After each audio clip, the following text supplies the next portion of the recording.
প্রথম টেস্টের আনন্দ উল্লাস শেষ, দ্বিতীয় টেস্টের প্রস্তুতি শুরু। দ্বিতীয় টেস্টে কেমন উইকেট হবে, কি হতে যাচ্ছে বাংলাদেশের প্ল্যানিং, এ নিয়েই কথা হবে।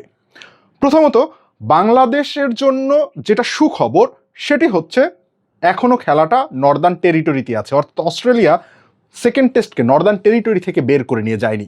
কিন্তু আমরা ডারউইনে যেটি দেখেছি তার থেকে কিছুটা সম্ভবত ভিন্ন হবে। সম্ভবত কেন বলছি সেই অংশটা একটু পরে বলছি।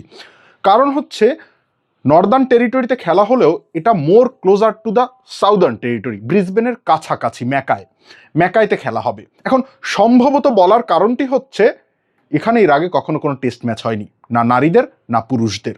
তার মানে এক্স্যাক্ট যে সিচুয়েশনটা কি সেটা পরিষ্কার না।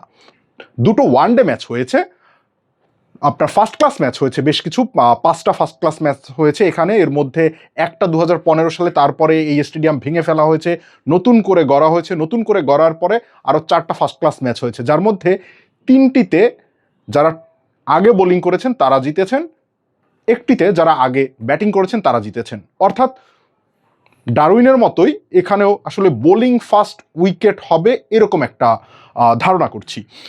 ধারণার বাইরে আসলে অন্য কিছু করার উপায় নেই এই মাঠ নিয়ে, যেহেতু কোনো ধরনের টেস্ট ম্যাচ এর আগে এখানে হয়নি। এটাই প্রথম টেস্ট ম্যাচ হতে যাচ্ছে, কোনো টি-20 ম্যাচও হয়নি, শুধুমাত্র দুটো ওয়ানডে ম্যাচ হয়েছে। সেই দুটো ওয়ানডেতেও আবার খুব অদ্ভুত স্কোর লক্ষ্য করা গেছে। একটা ম্যাচে অস্ট্রেলিয়া 400-র উপরে রান করেছে, জবাবে দক্ষিণ আফ্রিকা 200 রানও করতে পারেনি। আরেকটা ম্যাচে দক্ষিণ আফ্রিকা 290-এর মতো রান করে অল আউট হয়ে গেছে, যেটির জবাবে অস্ট্রেলিয়া 200 রানও করতে পারেনি। তার মানে এই উইকেট খুব আনপ্রেডিক্টেবল এক উইকেট হবে। সুতরাং bowling first will be the first priority here. এবং এই নর্দার্ন টেরিটরির ডারউইনের মতো এখানেও যে জিনিসটি হবে সেটি হচ্ছে অনেক এক্সট্রা বাউন্স থাকবে না, যেটি আমরা ব্রিসবেনে দেখতাম বা হোবার্টে দেখতাম, মেলবোর্নে দেখতাম। এই সাউদার্ন টেরিটরিতে যেটি দেখতাম সেটি ঘটবে না, অনেক এক্সট্রা বাউন্স থাকবে না। প্রথম দিকে ডেফিনেটলি বোলারদের জন্য কিছুটা হেল্প থাকবে। তার কারণটি হচ্ছে যে কয়টি ফার্স্ট ক্লাস ম্যাচ এখন পর্যন্ত হয়েছে তার প্রথম ইনিংসে কোনোটিতেই বড় রান হয়নি, 190, 200, 220 এরকম করে ফার্স্ট ইনিংসে রান হয়েছে। সো তার মানে হচ্ছে প্রথমে ব্যাটিং করা এখানে কিছুটা ডিফিকাল্ট। এমনকি দ্বিতীয় ইনিংসেও আমরা দেখেছি, অর্থাৎ প্রতিপক্ষ দলের যে ফার্স্ট ইনিংস সেখানেও দেখেছি অনেক বড় রান হয়নি, কিন্তু যতটা সময় গড়িয়েছে ততটা ব্যাটিং ইজিয়ার হয়েছে। ডারউইনের যে উইকেটের সেই চরিত্রই। তার মানে হচ্ছে বাংলাদেশকে দুই ধরনের পরিকল্পনাই করতে হবে। প্রথমত এখানে টসে জিতলে বোলিং নিতে হবে, এটা খুব নির্ধারিত জিনিস, কারণ উইকেটের সুবিধাটা ওই সময় পাওয়া যায় এবং ওই সময় ফাস্ট বোলাররা বেশ কার্যকর হতে পারেন। কিন্তু যদি আপনি টসে হেরে যান তাহলে আসলে অনেকখানি হতাশ হওয়ার কিছু নেই, কারণ যে জিনিসটি এই মাঠের কন্ডিশন বলে সেটি হচ্ছে দ্বিতীয় ইনিংসেও ব্যাটিং করা কিছুটা ডিফিকাল্ট, তৃতীয় ইনিংস থেকে ব্যাটিং করা ইজিয়ার হয়ে দাঁড়ায়। সো তৃতীয় ইনিংস থেকে যেহেতু ব্যাটিং করা ইজিয়ার হয়ে দাঁড়ায়, তার মানে হচ্ছে তখন ফাস্ট বোলারদের ওই ফাস্ট বোলিং সুলভ যে সুবিধাগুলো থাকার কথা সেগুলো থাকে না, সেখানেই স্পিনাররা কার্যকর হওয়া শুরু করবেন। তার মানে হচ্ছে বাংলাদেশ যেই প্যাটার্নে স্কোয়াডটিকে বা একাদশটিকে সাজিয়েছে সেখান থেকে বাংলাদেশের বের হওয়ার কোনো কারণ নেই। 3 পেসার এবং 2 স্পিনার, এই জায়গা থেকে বাংলাদেশের বের হওয়ার কোনো কারণ নেই। বাংলাদেশকে এই একাদশ নিয়েই খেলতে হবে। এখন সেক্ষেত্রে এই প্রশ্ন ডেফিনেটলি আসতে পারে যে ইবাদত খেলবেন নাকি শরীফুল খেলবেন, এটি নিয়ে আমরা ভিন্ন আরেক ভিডিওতে বা ভিন্ন আরেক অ্যানালিসিসে কথা বলবো। কিন্তু বাংলাদেশকে 3 পেসার নিয়ে খেলতে হবে এবং সেখানে 2 স্পিনার থাকবেন।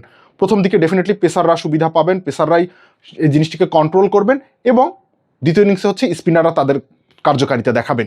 ব্যাটিংয়ের ক্ষেত্রে আমরা প্রথম টেস্টে যেই পলিসি অ্যাপ্লাই করেছি ঠিক সেই পলিসিতেই যেতে হবে। শুরুর দিকে কশাস হতে হবে, কারণ হচ্ছে এই উইকেটটাও অনেকটা এরকম ভেজা, নরম, মুভমেন্ট সহকারে উইকেট হবে। তানজিদ তামিম বা সাদমান ইসলাম যেই খেলুন না কেন, সাদমান ইসলামের বদলে যদি সৌম্য সরকার একাদশে এসে থাকেন, সেক্ষেত্রে তাদেরকে ওই কশাস ব্যাটিংটাকে করতে হবে প্রথম অবস্থায়। উইকেট ইজিয়ার হয়ে যাওয়ার পরে নাজমুল হোসেন শান্তর বা মুশফিকুর রহিমরা যে ব্যাটিংটা করেছিলেন সেই ব্যাটিংটা করা যাবে, ফ্লুয়েন্ট রান বের করা যাবে। তার মানে হচ্ছে this is still more familiar to Bangladesh. Alien condition definitely Australia Bangladesh দুজনের জন্য, যেহেতু এখানে কোনো টেস্ট ম্যাচ হয়নি, অস্ট্রেলিয়ান খেলোয়াড়রাও জানেন না। এখানে যে ফার্স্ট ক্লাস ম্যাচ হয়েছে সেই ফার্স্ট ক্লাস ম্যাচে অস্ট্রেলিয়ার এই একাদশ থেকে একমাত্র বিউ ওয়েবস্টার ছিলেন সেই ম্যাচে, খুব ভালো কিছু করেননি সেই ম্যাচেও। সো অস্ট্রেলিয়ান খেলোয়াড়দের কাছেও তাদের নিজেদের মাঠ হলেও এটা খুব পরিচিত মাঠ না। বাংলাদেশের জন্য পরিচিত মাঠ না। তার মানে হচ্ছে এই জায়গাটায় যে অস্ট্রেলিয়া আলাদা কোনো অ্যাডভান্টেজ পাবে এমন না, বরং কন্ডিশন মোটামুটি বাংলাদেশের সাথে রিলেট করার মতো রেদার দেন অস্ট্রেলিয়ার সাথে রিলেট করার থেকে। সো বাংলাদেশের জন্য স্টিল ওপেন প্লেয়িং ফিল্ড, খুব আলাদা কোনো অ্যাডভান্টেজ অস্ট্রেলিয়ার জন্য নেই। বাংলাদেশ যদি প্রপার ক্রিকেটটা খেলে এই মাঠেও ভালো রেজাল্ট আনা সম্ভব। বলছি না বাংলাদেশ জিতে যাবে, কিন্তু এই মাঠেও ভালো রেজাল্ট আনা সম্ভব। অ্যাটলিস্ট এই মাঠে ড্র করা সম্ভব, কারণ এই মাঠের প্যাটার্ন বলছে সেকেন্ড ইনিংসে ব্যাটিং করা অনেক ইজিয়ার।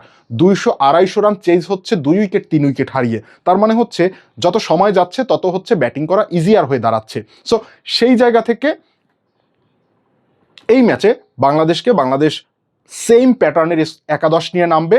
বাংলাদেশ যদি টসে যেতে তাহলে বাংলাদেশকে বোলিংয়ের সিদ্ধান্ত নিতে হবে।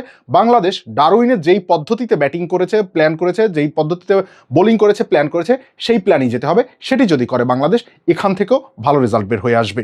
সকলকে ধন্যবাদ।